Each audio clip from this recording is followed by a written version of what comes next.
खुशहाल परिवार। तो इस थीम को डिस्कस करने के लिए थोड़ा समय हम देंगे अपने आप को मनन और चिंतन करने के लिए। इसके लिए हमारे बीच में कुछ गेस्ट पधारे हैं, बहुत ही अनुभवी बहनें पधारी हैं, कुछ आ रही हैं, कुछ आई हैं। तो जो अभी हमारे बीच उपस्थित हो गई हैं, पहले तो उनको पंक्चुअलिटी के लिए मैं आपके तालियों के बीच में उनको स्टेज पर आमंत्रित करना चाहूँगी। तो हमारे बीच में है doctor Swapna Sinha. Doctor Swapna Sinha gynaecologist हैं और ये करेंटली ESI हॉस्पिटल में हेड ऑफ द डिपार्टमेंट है गायनी और ऑप्स। आपका बहुत स्वागत है। और हमारे बीच में है प्रोफेसर डॉक्टर अर्चना त्यागी।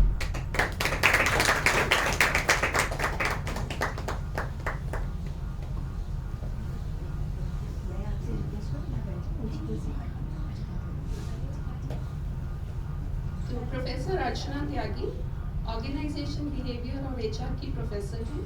बहुत सारे मान्य बिजनेस स्कूल्स में इन्होंने पढ़ाया है और आजकल ये IIMs में IIM Rohtak, IIM Indore, IIM Kashipur इनमें भी क्लासेस लेने जाती हैं।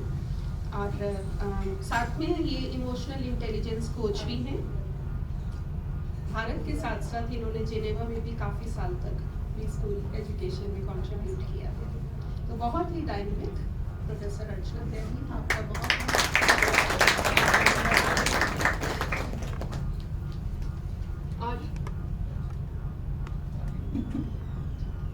और हमारे बीच में है हमारी बहुत ही प्यारी आदरणीय राजयोगिनी ब्रह्मा कुमारी मंजू दीदी जी। जो लोग नए हैं और आप लोग भी फर्स्ट टाइम आ रहे हैं तो आपके लिए दीदी नोएडा का 33 सेक्टर का सेंटर संभालती हैं। ये पिछले 50 वर्षों से भी ज़्यादा हो गए हैं इनको ये राजयोगा प्रैक्टिस कर रही हैं और इनकी देख रेख में बहुत सारे सेंटर्स नोएडा में भी और मेरठ में, लखनऊ में, काफ़ी जगह पर जहाँ जहाँ ये जाती गई वहाँ पर इनके द्वारा सेंटर्स खुले। बहुत सी आत्माओं ने इनकी देख रेख में पालना ली और राजयोग सीखा। मैं भी उन्हीं में से एक छोटी सी बच्ची हूँ।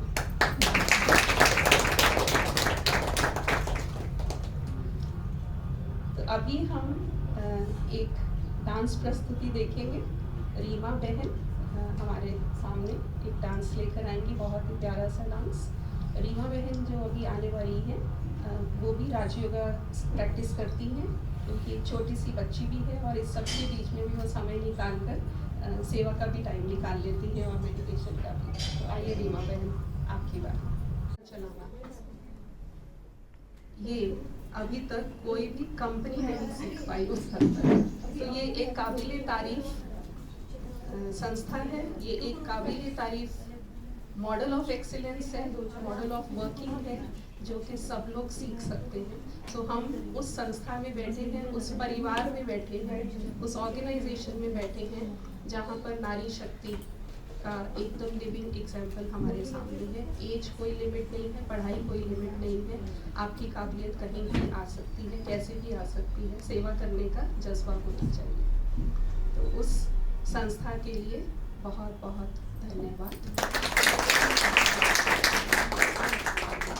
ब्रह्मा कुमारी संस्था में बहुत सारे विंग्स भी हैं। 18 विंग्स हैं जो अलग अलग प्रोफेशंस को केटर करते हैं, जैसे विमेंस विंग है, डॉक्टर्स विंग है, ज्यूरीज का विंग है। सो बहुत सारे विंग्स हैं। तो हर एक विंग जो है वो अपने अपने प्रोफेशनल एरिया को उनकी भाषा में राजयोगा सिखाता है और उनको भी इन्वॉल्व करता है। और आज का जो हमारा थीम है वो तो है खुशहाल महिला, खुशहाल परिवार। और जैसे महिला हर पुरुष के पीछे है, पुरुष भी हर महिला के पीछे है। तो भाई लोग आज इधर नजर नहीं आ रहे हैं, वो पर्दे के पीछे हैं और पर्दे के पीछे महिलाओं की सक्सेस के पीछे भी वो हैं। सो भाई लोग, आपका सबका बहुत बहुत धन्यवाद और आपका भी बहनों की इस सभा में स्वागत है। आज हम बहनें अपनी एग्जिस्टेंस को सेलिब्रेट कर रहे हैं, आपके बिना वो अधूरी है। लेकिन क्योंकि हम आज अपनी सेलिब्रेशन कर रहे हैं इसलिए फ्रंट रोज में बहनें बिठाई हैं, तो उसके लिए क्षमा याचना और आपका पूरा सत्कार। तो जब हम खुशहाल परिवार की बात करते हैं और खुशहाल महिला की बात करते हैं, तो सबसे पहले हम इन शब्दों को जानें। तो मैं बड़ी दीदी से रिक्वेस्ट करूंगी, दीदी आप हमें बताएं कि खुशहाली का क्या मतलब है।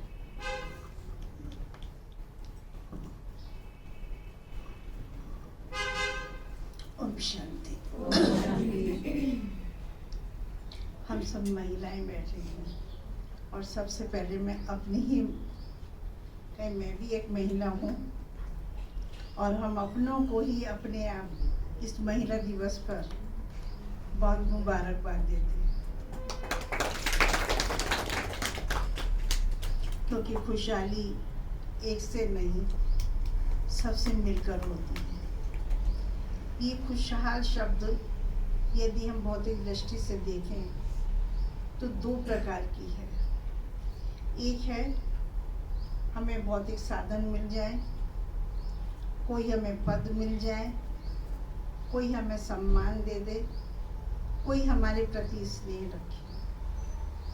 यदि किसी ने स्नेह हमारे से व्यवहार किया स्नेह को तो हम खुश हो जाते हैं, पद दे दिया तो खुश हो जाते हैं, हमारी अपेक्षाकृत कोई वस्तु मिल गई तो हम खुश।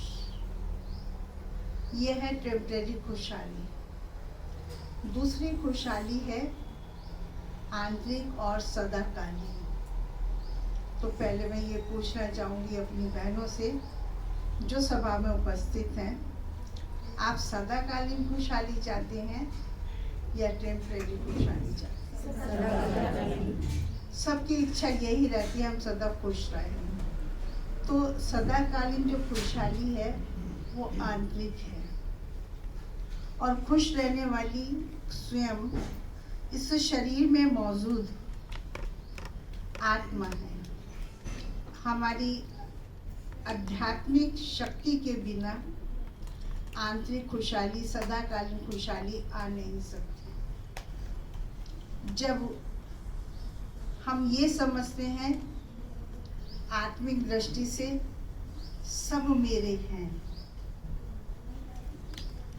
चाहे हमारा लौकिक पैतृक परिवार हो, चाहे हमारा संसारिक ससुराल का पक्ष हो, चाहे हमारा भौतिक कार्य स्थल हो या अन्य कोई सेवा स्थान हो, जहाँ पर भी बैठे उनको अपने ही पन की वासना से देखें। उनसे जो विचार या हमारे बोल हो, व्यवहार हो, वो अपनेपन का हो। जहाँ अपनापन होता है तो नेचुरल एक आकर्षण होता है। आप लोगों का भी अनुभव होगा जब हम अब किसी के साथ भी अपनेपन की भावना से उसके प्रति खुश शुभ भावना रखकर व्यवहार करते हैं, बातचीत करते हैं, तो हमें खुशी होती है, उसको भी खुशी होती है। खुशी या सुख लेने के लिए हमें किसी से मांगना नहीं पड़ता, हमेशा देने की भावना होती है। जब हम पहले देते हैं तो नेचुरल मिलती है, उससे हमें जो अंदर सुख मिलता है, खुशी मिलती है, वो है हमारी आंतरिक खुशहाली। तो खुशहाल नारी वो है जो अंदर से खुश रहती, उसके अंदर स्नेह की शक्ति होगी, सहयोग की शक्ति होगी, परमार्थ की शक्ति होगी, एडजस्ट करने की शक्ति होगी। जहाँ ये शक्तियाँ काम करती हैं तो वहाँ पर खुशहाल नारी होती है। जहाँ खुशहाल नारी है वहाँ पर परिवार खुशहाल ना हो ये हो नहीं सकता, क्योंकि जो खुश रहता है उसे देखकर दूसरे भी खुश होते हैं। जिसका स्वभाव चिड़चिड़ा हो, निस्वार्थ वाला हो, उससे दूसरों में भी एक रस्सी का जो होता है ना, खेल बच्चों को कराते हैं, वो होती है, जिससे तनाव होता है, दुख और अशांति होती है। तो खुशहाल नारी खुशहाल परिवार का निर्माण करती है। जितना जितना हमारी अंदर खुशी रहती है, उतना ही हम खुश रहते हैं। तो हमें खुशहाल परिवार बनाने के लिए मेहनत नहीं करनी पड़ती। ये नेचुरल होता है, आप प्रैक्टिकल कर सकते हैं। सिर्फ लौकिक परिवार नहीं, वो जहाँ भी जिस क्षेत्र में काम करेगी खुशहाल नारी, उस क्षेत्र को भी खुश कर देगी। और इसका अनुभव हम अपनी संस्था में रहते हुए, मैं खुद अनुभव करती हूँ। जितना हम अंदर से खुश रहते हैं, सबके प्रति स्नेह रखते हैं, एडजस्टमेंट रखते हैं, उतना ही हमारे संपर्क में आने वाली बहनें भी, जो भी यहाँ आती हैं, वो इस चीज़ की गवाह हैं। आने से खुशी मिलती है, वातावरण ही खुशी का हो जाता है। होता है ऐसा? तो मैं कहूँगी आज ये आंतरिक खुशहाली हमारी सिर्फ हमें ही खुशी नहीं देती, ये हमारे परिवार को, हमारे सामाजिक संगठन को, हमारे वैश्विक संगठन को शक्ति देती है, खुशहाली लाती है।